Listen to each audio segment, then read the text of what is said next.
Thank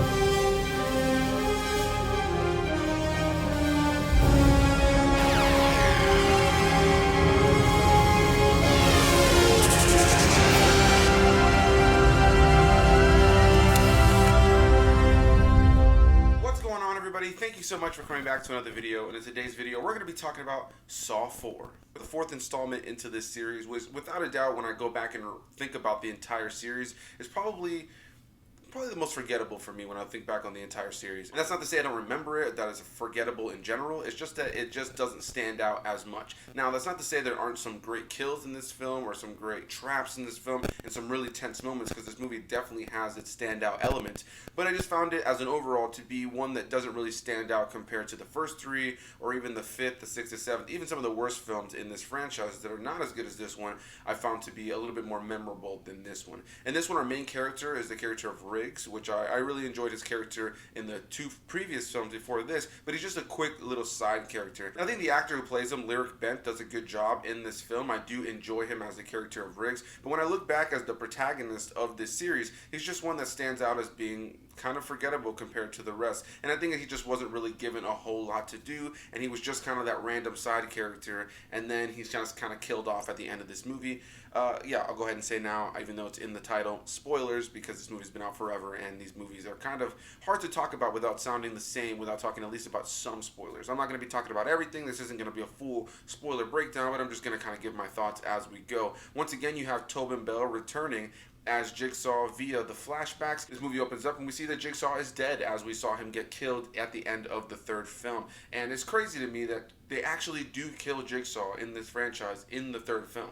He is truly dead in the third film, but they're somehow able to just keep his character interesting and involved in the story throughout the course of the entire franchise via flashbacks and all these plans that he had set in motion. Sometimes it feels a little bit redundant. Sometimes it feels like a little bit forced, and like there's no way that this guy had all of this planned this way. But I do enjoy the clever way that they tend to kind of make things kind of, you know, feel fun and over the top in this franchise as far as Jigsaw's involvement. So I do thoroughly enjoy the fact that they're able to continually bring back Tobin Bell, because he, without a doubt, is my favorite part of this series. I really do love the Jigsaw character. Even though he has a really fucked up ideology and a viewpoint on things, I really find him to be a very interesting horror villain. I really enjoy him as an antagonist for this series, and I think without a doubt Tobin Bell in this film, through the flashbacks and throughout the rest of the course of the series, even though his character is dead in real life in the series, they do a really great job with that, and I really do thoroughly enjoy that. Like I mentioned, Lyriq Bent is the main character of this film. He plays the character of Riggs,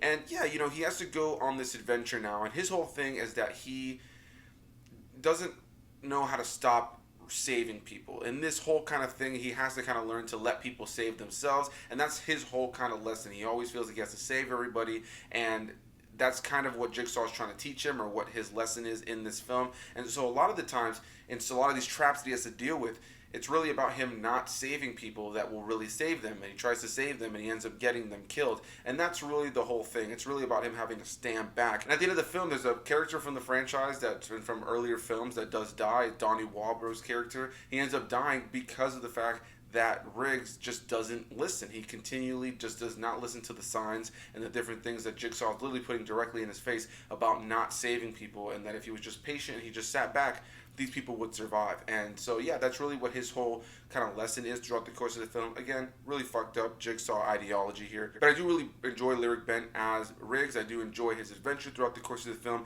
and there's some really good traps and kills in this movie. Beyond that, we're introduced to Peter Strahm and Lindsay Perez, and I really enjoy their characters. Lindsay Perez, not so much. She's kind of just like a whatever character that she shows up throughout the course of the series. But Strahm is a character that I found to be pretty enjoyable for this film, and then I enjoy him for the course of the fifth film, even though that film is kind of messy. But they don't do enough with his character, I feel, in this series. Maybe that's just me, but I feel like they could have done more with his character. I really enjoyed that character. He's played by Scott Patterson, and I think that he does a pretty solid job. And then in this film, once again, we spend more time with the character of Mark Hoffman, who would go on to become literally the main character of this series, which is kind of crazy to me. He was literally introduced, I believe, in the third film for like one scene, and that's it. And he slowly became this big character throughout the franchise. He's supposed to be this background character who was really always there and turned out to be one of the biggest characters who was actually working with Jigsaw. So I really enjoyed the character of Mark Hoffman. I found him to be, pretty engaging anytime he was on. So I mentioned earlier that the character of Eric Matthews, played by Donnie Wahlberg from the second film, mainly from the second film, but he makes an appearance in the third film as well. He ends up getting killed in this movie, and it's because of Riggs. He's tied up into this trap where he's literally standing on top of a block of ice with a broken leg, and it's melting. As it's melting, there is something that's literally teetering into some water that has Hoffman in it, and if it ends up touching the water, it's going to electrocute and kill Hoffman, which we find out later on is a lie. That's not going to happen. It's all a trap, and Hoffman was just there for... Riggs ends up busting through a door that says to not go through, essentially. It's giving him warnings to not go through and to essentially be patient, and because he does this, it ends up bringing down these two big hammers that crush Eric Matthews' head. That for me was a bummer. I feel like Eric Matthews was one of my favorite characters from this series. I really enjoyed him as a protagonist in the second film. I just felt that he was a more compelling character that had a little bit of an interesting backstory that kind of, made him fun to watch. And I feel like they just kind of threw his character away. I feel like the way that they wrapped up the second movie was interesting with him, very similar to what happened in the first film. And then in the third film, they just kind of give us these flashbacks to see that he's still alive, but it's kind of just like, whatever, they don't really do much. So Rick ends up dying, Eric Matthews ends up dying, and then of course in the mix you have a bunch of just random characters who are in these traps that end up dying that you don't really care about. And so on an overall level, I found this film to just be okay. I think that it's a solid transition from the first three films leading into what this franchise was going to be. I think this is the first time that the writers of the franchise changed as well, because the first three had very specific writers. Those first three films could just be a trilogy, and it could have ended right there. And I think that that's why this film, for me, feels a little bit sloppy, because it feels like they didn't really know where they were going 100%. And then the fifth film is even more sloppy, which I'll get into in just a little bit. But this feels like a transitionary film where they're trying to kind of lead into what this franchise is going to be for the latter half of it.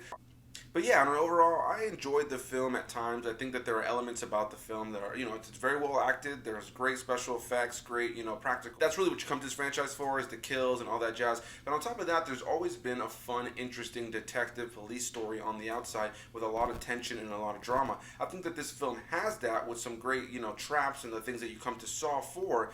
But it's definitely not a standout film in this franchise, at least for me. I don't like the way that they handled characters that were introduced in the previous films, like Riggs, who ends up dying, like Eric Matthews, who ends up dying. Even the character of Perez, you think she dies in this film, or at least that she was really badly wounded. And it just felt like they were trying to kind of move away from the characters and what was happening in the first three films so that they can introduce some new characters or really focus on Hoffman and the new characters that will be introduced in this film and moving. One last thing I want to mention about this movie are the transitions. There are a lot of really cool transitions in this film that I found make this film stand out compared to the other ones. There's always been wacky editing and transitions in all of these films. I think that's part of what kind of gives these films kind of its own feel and style. Sometimes it can be a little bit jarring and a little bit annoying, but I found that this film had some pretty cool transitions. There's literally a scene where Riggs has to throw this crazy lady through a glass, or he throws her into like a mirror. But when he throws her to the mirror, she ends up going through the mirror, and it transitions into the next scene where these people are walking and talking in the police department. And there's a bunch of scenes like that where it does something over the top and dramatic, and it's like some sort of over the top swipe that transitions into the next scene, like somebody being thrown. That's one element of the film that I think, even if you don't enjoy these Saw films, at least watching this one, or just watching all of them, but watching this one specifically for those transitions, at least for me, I felt like it's worth it, because I feel like they nailed them. They were really, really solid transitions, and a lot of times was wondering how they nailed it as well as they did. So yeah, guys, that's going to be my thoughts on Saw 4. I feel like I was a little scatterbrained about this movie as I was reviewing it, but that's kind of how I feel about this film. It's a little scattered at times. I think the fifth one is way worse as far as feeling scattered as a story, but I do enjoy this film on like a guilty pleasure kind of level. Again, it's well acted, it looks good, it's well shot, it has great practical effects, so much about this film on a technical level is incredibly well done. I just feel like they were trying to transition from the events of the third film into what this franchise would be, and in a lot of ways I feel like they kind of disappointed me as a fan by killing off certain characters and just kind of moving on with these other random characters that we really haven't had a lot of time with. But when it comes to these horror franchises like this, it tends to happen, so I can't fault it too much for being pretty cliche in that way. I just think that when I go back and rethink about this franchise and everything that I just binged, the fourth one just doesn't stand out as much to me. It's just kind of a bit of a forgettable installment. So yeah, guys, that's going to be my thoughts on Saw 4. Leave your comments down below. Do you like this movie? Do you not like this movie? Which is your favorite or your least favorite of the entire series? series. I think that this is a series that could go all over the place. You know, you can have favorites that are not somebody else's favorites. You can have least favorites that are not somebody else's least favorites. And I'm definitely curious to hear from you guys. So comment those thoughts down below. Hit that like button if you guys enjoyed the video. It really helps the channel out. Subscribe if you guys have not already done so. There's way more content coming out. A big thanks to you guys for watching, and I'll see you guys in the next one. Bye-bye.